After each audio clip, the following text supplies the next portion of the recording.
This episode of the Tomahawk podcast is brought to you by www.pcwentertainment.com/VIP. That's right, sign up to the VIP program of PCW. Members of this program will enjoy monthly newsletters, mail, free merchandise, and even door prizes. So go to www.pcwentertainment.com/VIP and become a VIP member of PCW. Tomahawk! You're a superstar!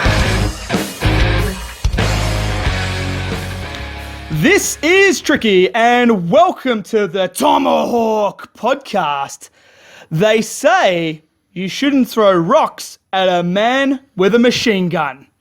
Well, that's what Hot Rod used to say anyway, and I tell you what, Hot Rod would definitely love the Tomahawk podcast. We miss him, and Rowdy Roddy Piper, Cass Stone joining me right here. Co-host, that is. Co-host Cass Stone, he's claimed it as the co-host. Taking it. That's right, and a lot has happened since I missed an spoke. episode. You did. We had the Elements on. They obviously won the PCW Tag Team Championships, but we've moved on from them. Moved on. That's right, Cass, because it has been a busy fortnight, including the sad passing of Rowdy Roddy Piper, who was one of my favourites growing up over the years. And what else did we have on through the two fortnights? Well, it's been huge because we actually had the WWE out here in Australia. We had World Wrestling Entertainment come out, and what did we get up to, Cass? What did we get up to? Oh, we just went out on a little trip down to Richmond CrossFit. That's right. And what were we doing there? What were we doing there? We were training with the WWE World Heavyweight Champion, Seth Rollins. That's right. Seth Rollins treated us to a CrossFit... Hang on. What? He trained with us. That's right. The WWE World Heavyweight Champion trained with PCW's own Trikki and Cass Stone. That's right. He came to CrossFit to come train with us. That's right. No, but it was awesome, man, because I've never actually done CrossFit before, and I've heard a lot about it. Sort of like high-intensity cardio mixed with weights. And it really pushed me past my own personal pain barrier because I've never done this type of training before. I've done some real serious heavy lifting. I've done cardio over the years, but I've never actually mixed that with weights and high turbulence training. It's sort of... our program sort of consisted of 5 minutes on, 1 minute off, 5 minutes on, 1 minute off, 5 minutes on, to the point where you actually mentally and physically fatigue yourself. For those that do know CrossFit, it was a program called Fight Gone Bad. BJ Penn, was it? That's right. The former UFC lightweight and welterweight champion, BJ Penn, they developed this program for him because he basically didn't enjoy cardio. And people would explain to him that, CrossFit is something you should definitely look at. And he didn't believe in it. And as Seth Rollins explained to us, it's like, you're going in there 5 rounds and then you only get that short break between each round and you get the 5 minutes of fighting. So it really... And the 1 minute rest. Yeah, That's the 1 right. minute rest and it replicated a fight for BJ Penn. It was actually quite inspirational going along to this Seth Rollins program as well, because he did spend a lot of time with us. And there's a couple of times, before we actually even started training, he explained to us that, look, a real mental thing that it comes down to, especially for when you're doing any type of training of high intensity, you have to think to yourself, forget the term I can't, but replace it with I can. Because if you go in there with a open mind and you say to yourself, I can get an extra rep out. I can push myself a little bit harder today.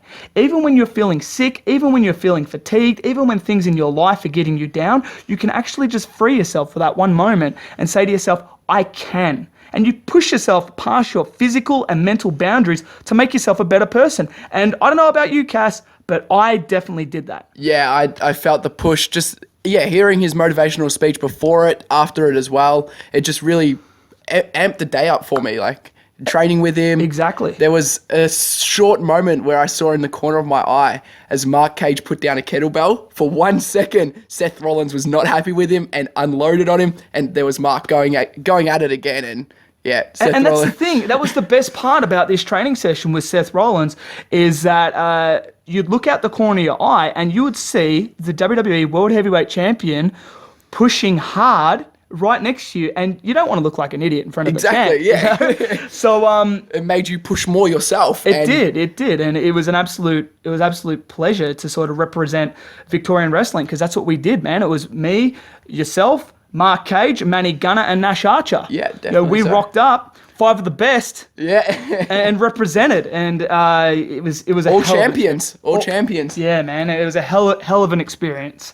And obviously the WWE tour was definitely one of the best WWE tours I've seen live, and I've been to pretty much all of them. I go to all the Manias and that, but they came here to a sold-out Rod Laver Arena, and they put on an amazing show. They definitely did. And we made it on WWE television. Hey, man, it wouldn't be a 2015 if Trikki didn't somehow make his way on it. They even got a mic spot. Yeah, you even got your own mic spot on WWE TV.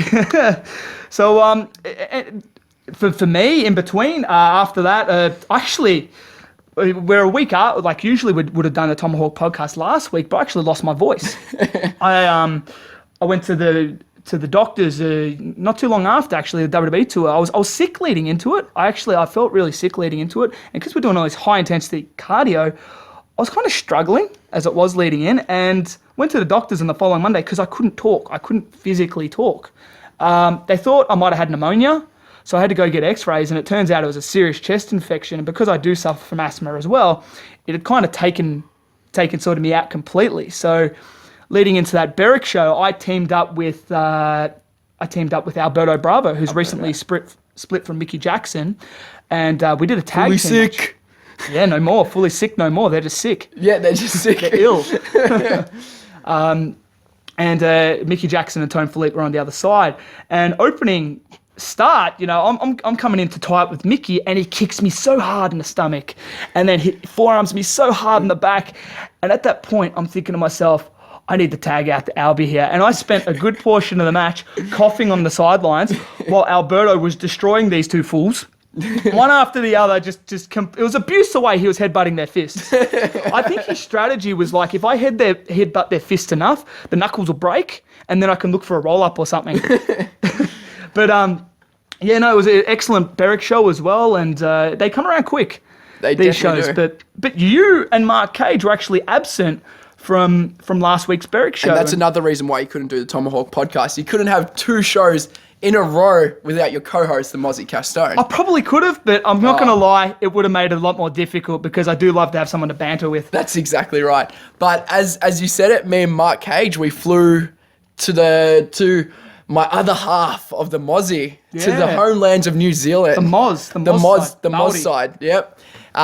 We landed in New Zealand and we took it by storm. Mark Kage bungee jumped, just randomly decided to bungee jump. I had a story, because it seems to me that from the moment you guys took off, because you were facing each other over in New Zealand, and from the moment you took off, it almost escalated in the plane, the challenges, and one of the things was you actually said to him that you didn't reckon he could bungee jump. Yeah, it was definitely... And you paid for half of it. I did, because I did not believe he was going to do it. And if he didn't jump, then we're going to lose our money. But, you know, so... But you would have been able to turn around and say, hey, man, I even paid for half. Yeah, exactly. And he still didn't do it. But that's why he's the champ. He's relentless. He's relentless. Mark Kage, he is relentless. And you wrestled for PWE. PWE. And it was an awesome show. Mark Kage and I went out there. We definitely stole the show. Because it's Mark Kage and Castone. We're coming from Professional Championship Wrestling, PCW Academy. That's right, the PCW Academy. It doesn't get any better than the PCW Academy. Straight out of PCW Academy. Straight out of there. And we really took it by storm. Now, when you got there, because I understand there was actually kind of like 2 promotions coming together at one. It was almost like an awkward vibe when you first got there. Yeah, it was. Can you take me through that? We had IPW down there, we had APW down there, and then Mark Kage and myself representing PCW, all down at PWE, and it was a really different feel there. Like, it was cool to see the talent that they had in New Zealand. Like, we didn't know what we were going into. It was cool to have my family there supporting me, you know. Because you've got relatives in New Zealand. Yeah, I had heaps of family over there, so that helped with getting accommodation while we were there.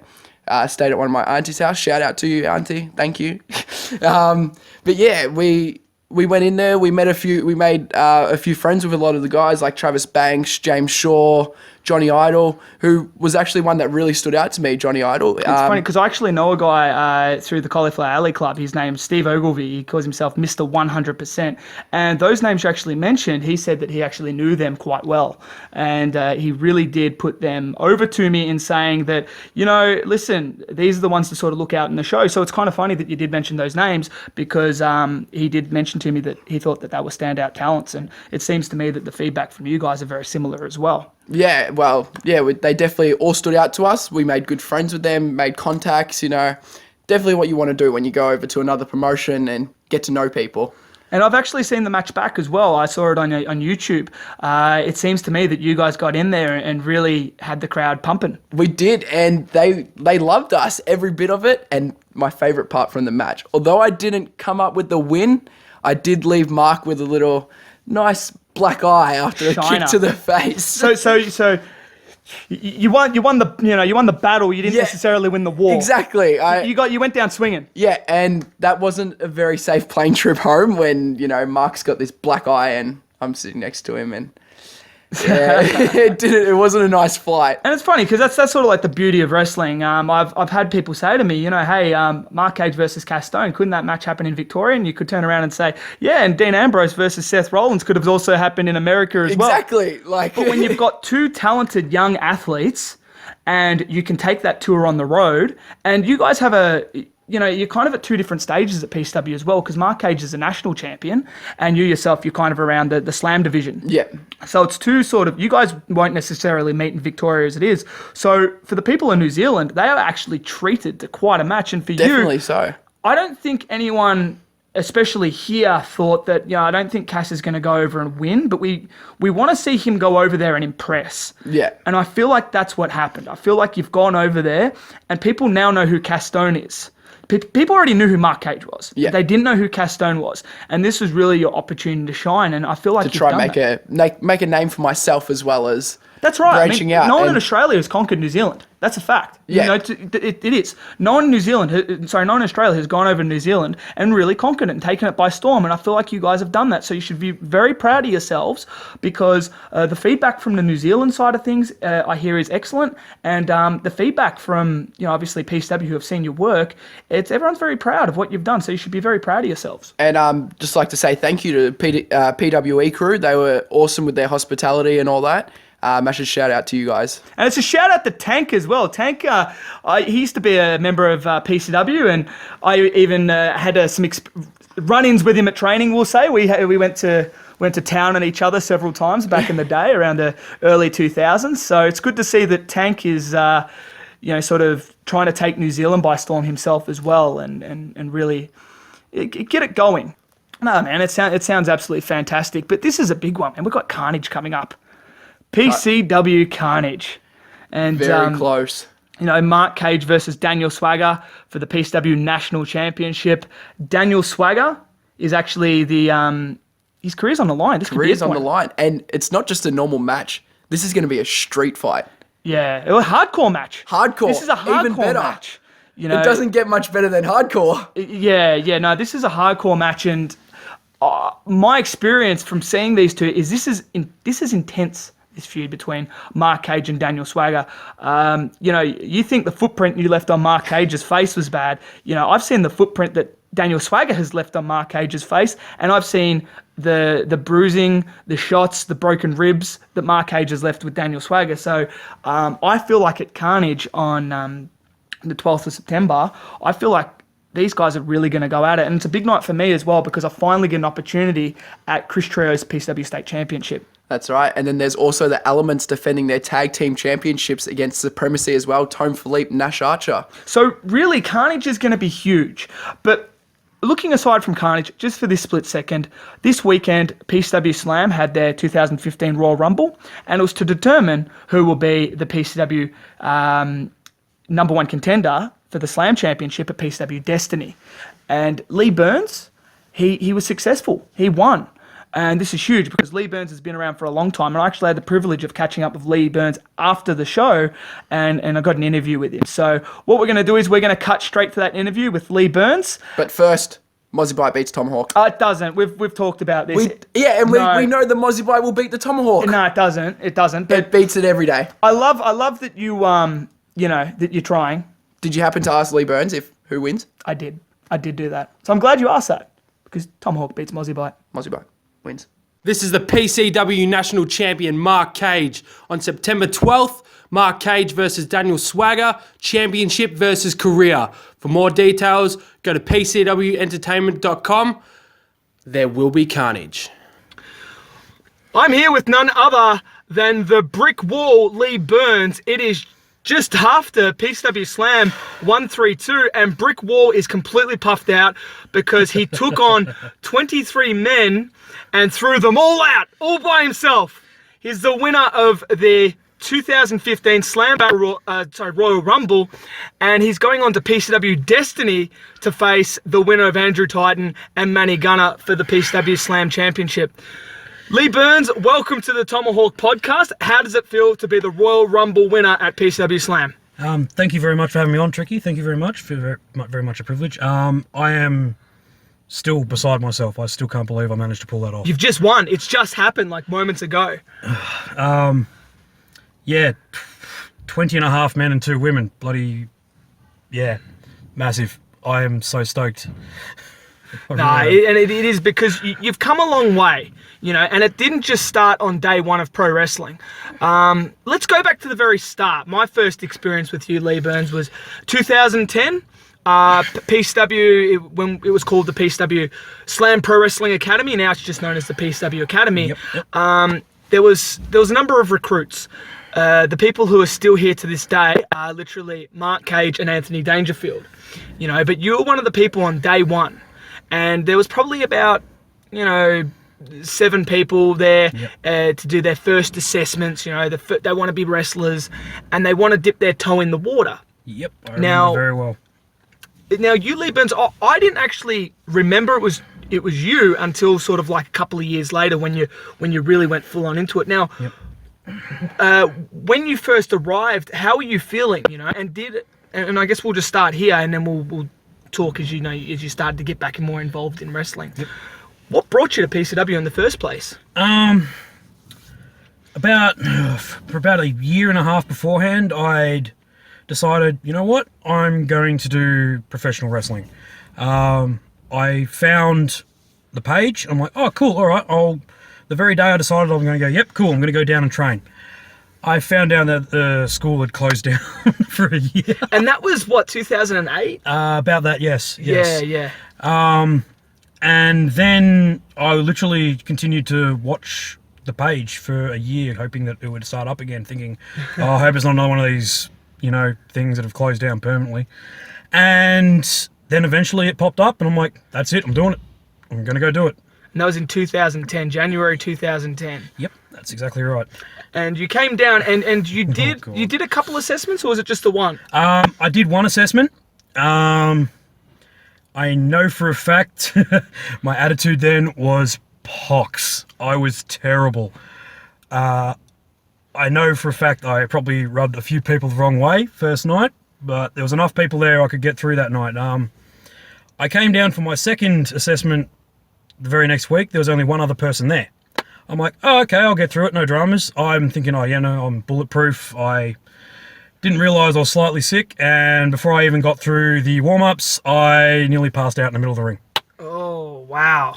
So, and that's a huge turning point because you haven't even started, and then immediately you're doubting whether you actually probably want to continue ever doing wrestling again. Exactly. And it's because I remember seeing you, and I do remember kind of a largish dude with a bit of an attitude, but I don't remember a lot because obviously when you were down there, you see faces and then you don't see them again for a while, and then they pop up. But I understand you actually did a couple of assessments before you actually completed and then started doing training. That's correct. Yes. So when did you come back? I was told that. I was explained that session. I was advised to go do some cardio work, naturally, before I came back. In that time that I was away, I actually took up indoor soccer. Oh, okay. And during that time, I managed to break my ankle in a grand final match. I'd stopped the ball, but all my weight went on the side of my ankle, and I actually broke the inside of my ankle from all the pressure from going over. Oh, wow. And yeah, that kind of slowed me down a bit because I was starting to get fairly fit. But I didn't, of course, had unfinished business. Next season, came back, won the flag. Yay. He did it. And where were you playing? We were playing down at the Cranbourne Indoor Centre. Okay. And I usually played defence. And what was your team called? Cool Runnings. Nice. And of course, you know, we even had the keeper with the funny Jamaican hat on, going, "Hey man, you can't get past me." You had gimmicks. Exactly, already in there. Between me and my defensive partner, we were called the Wookiee Wall. Both of us could do the Chewbacca noise, and Go on, you want to? yeah, I'll explain one, then I'll do it. There was one match we were playing against a group of younger teens from a different nationality.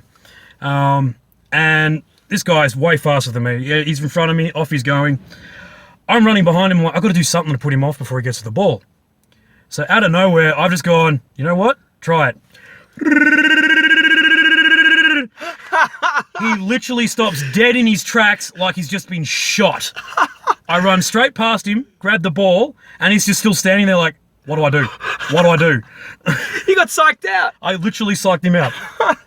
And yeah, after winning that season, we went on to the top tier, managed to play another one, managed to win that season. And Wow. when I told the boys I was finishing, it was after the next final game where I got best on ground and we won.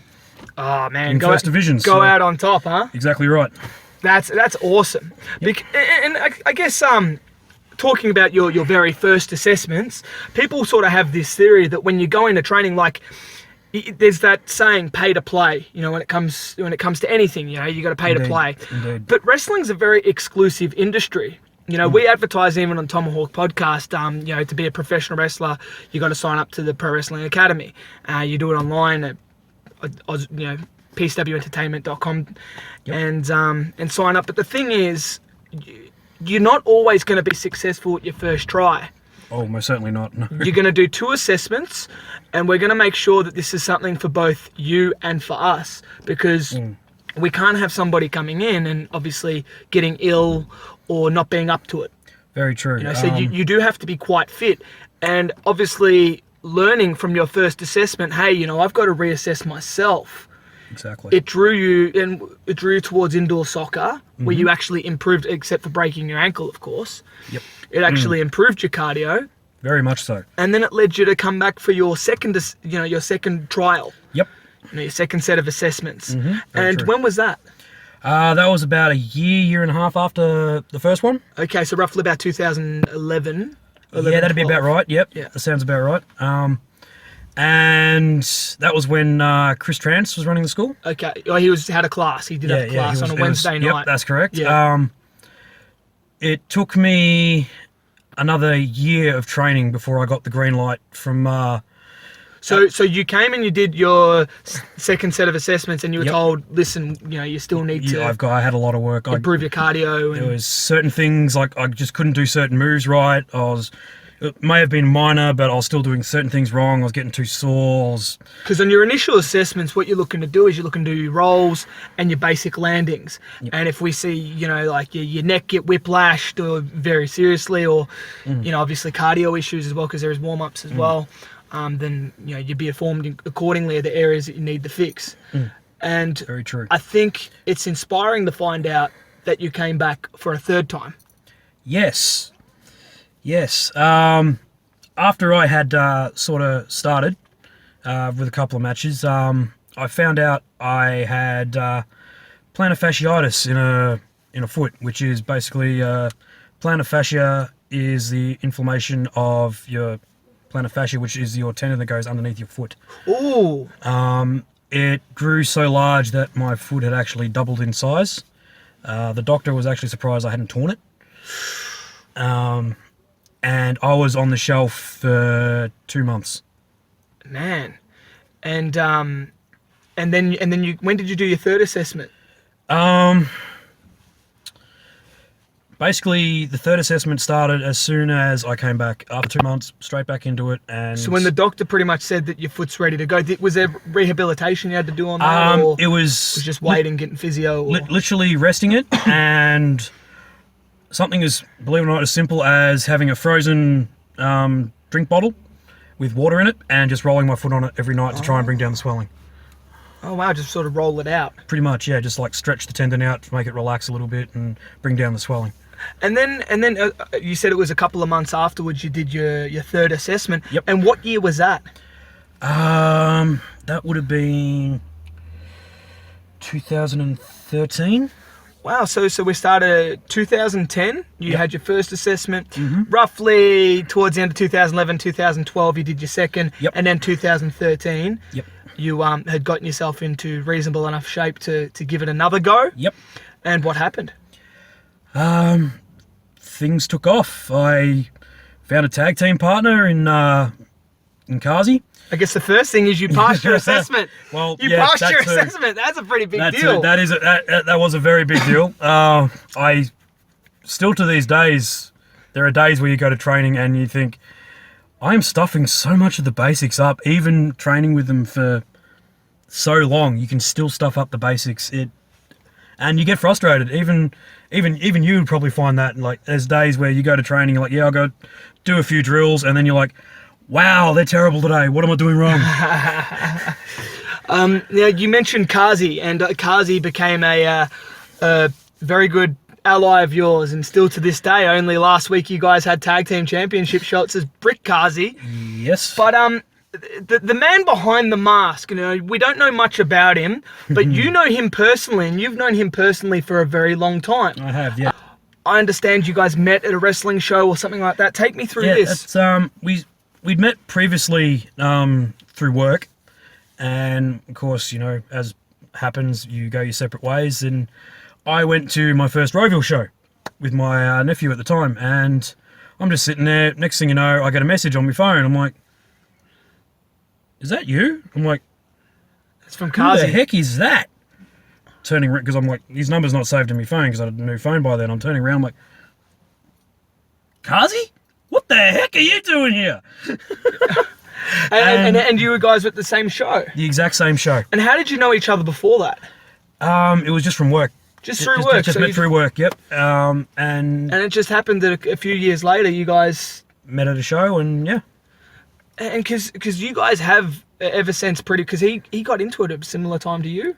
About 6 months after I started, I just turned around to him and gone, dude, if you're gonna do it, you just got to do it. And he's gone, you know what? You're right. Let's do it. And that's a very inspiring thing to say, because you're a guy who, we've talked about the history of 2010, 2012, 2013, and then all steam ahead. You've just got to do it, and that's they're very inspiring words, because it didn't hold you back. And to inspire someone like Kazi, who maybe had doubts of his own as to whether it's a place he can fit in or anything like that, he just went and did it. He gave it a go as well. And you guys sort of stuck together, not only as a tag team, but as friends, sort of through and through. Yep, he was one of my groomsmen on my wedding day. Oh, really? Yes. Oh, that's It fantastic. still looks funny in the photos because of his mask, but I let that one slide. It is the Mozzie Castone here with the relentless Mark Kage flying back. Whoa. We're not flying right now. We are. We're on a plane from New Zealand to Australia. No. We're not on a plane right now. Well, we can be for this commercial. Like, come on. Well, anyway, if you want to train like Emma, Murphy, or even AAA talent like Australian Suicide, where would you go? Wait, are you talking about the PCW Academy? Is that where the best train? Well, I know if I'm going to beat Daniel Swagger at Carnage, I am training at the PCW Academy. The PCW Academy at pcwentertainment.com. Hang on, Cass, you know what? This is where the best train, okay? Like me, I'm currently training for my match against Daniel Swagger. You are annoying me. We're not on a plane. Get out of my face. That's right, we're on a plane, and if you want more information for PCW Academy, go to pcwentertainment.com. And now we'll talk about your debut match. Okay, the days leading up to your debut match, you know, when you were growing up and you were looking at your favourite wrestlers of all time, who did you idolise? Oh, wow. Would definitely be the Dudley Boys. I've always been a massive tag team division fan. I love tag team wrestling. If anything, I find it to be the cornerstone of any wrestling business. Yeah. It's just the stuff you can do is insane. But I also idolised Rhino and most certainly the Big Red Machine, Kane. Because no matter how many times he got close, he got beaten down and he kept coming. He kept on coming for you. I could actually see you relating to that type of style. And with the Dudley Boys, was it either member of the Dudley Boys or was both of them? It was definitely more Bubba. You remind me of Bubba. I've been told that so many times. I was throwing that one out there. So many times I've been told I sort of look like Bubba. I'm like, that doesn't surprise me. It really doesn't. It gets so ingrained and you end up looking like them. And the other one I keep getting told I look like is Vader. Vader. Yeah, I reckon if we put the Vader mask on you, his name's Leon as well, isn't it? I believe his name's Leon. I believe it is, yes. Yeah, so that's and you know that's a very they all run through their opponents. You know, Bubba obviously becoming Bully Ray over the years. Yep, certainly. Rhino, Vader. So you've got some inspiration there, and you're leading into your first match. Who's your first match against? It was against Joey Eclipse. Oh, Joey Eclipse. He eclipsed us all. He disappeared. I haven't seen him for a while. Yeah, I thought it was a bit dark. So yeah, you had your match with Joey, and what was it like going in? Because Joey did have quite a bit of experience. He did, yes. He had a fair bit of experience previously. I was very nervous, very, very nervous, naturally. But yeah, again, it was just, look, you're here, you got to do it, go out and just do it. And who won? I did. You won. I won your my very first match. Yep. And what'd you use? What was the finisher? Good old faithful. Still using it today, the splash. Oh, the avalanche. Yep. Coming straight down. Yep. All right, cool. So moving on, you obviously knew Kazi for quite some time. Yes, that's correct. And you formed a team called Brick Kazi. Yep. How did that come about? Did you both just agree that it's a good idea, or was it something that management had suggested, or was it just meant to happen? I'm pretty sure it was just meant to happen. Over our previous experiences, people were starting to notice that we had a fair bit of chemistry. And during one match, I just looked at him and saw another version of me, just constantly getting up, keeping fighting. And in the end, I've gone, look, we got to team up. We got to do this. Gave him his own set of wristbands at the time, and off we went. Management approved, and off we went. Now, if you were going to talk, I'll give you a couple scenarios here. Favorite tag match with Mikazi? Whoa! Your favorite tag match with Mikazi? Wow. Because I have seen some good ones, but right now, what's the one springing out to your mind? Because it has to be one, or even if there's just one move that you can take. What is your favorite match with Mikazi? Taking on Rocco and completely forgot his name, but they were the waste management at Slam 100. Barwin, that's the one. Barwin, yes. yeah. Taking them on at Slam 100, I believe it was, and finally getting our first win over them. Kazi, the crazy sod, pulled out a move I never thought I'd see from him. Canadian Destroyer. Oh, he hit the Canadian Destroyer on Rocco. Yes, I'm sore lying on the side. I turn around just in time to see him deliver it, and I'm just going, where the heck have you been hiding this? Wow. And your favourite singles match? Favourite singles match? Oh, Struth. Would have to be against Wake, the first time I versed Wake. Wake is amazing. Oh, he comes at you from every angle. I remember there was one point I'm standing there near the ropes, I'm thinking, oh, I'm safe, I've got the ropes, no drama. He charges at me, gives me an elbow on the way through, slides through the ropes, lands on the outside while I'm laying in the ring with a sore head going, where'd that come from? Oh.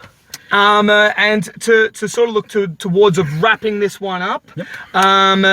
Who would win in a fight, Cass Stone or Trikki? Hey, it comes down to experience. There's no issue with that. I can tell you right now, Trikki D, you would Hear that, pain Cass? him. Hear that, Cass? The tomahawk. The tomahawk will get you. It's all down to experience, mate. Everyone keeps forgetting. I'm actually older than Trikki. That's true.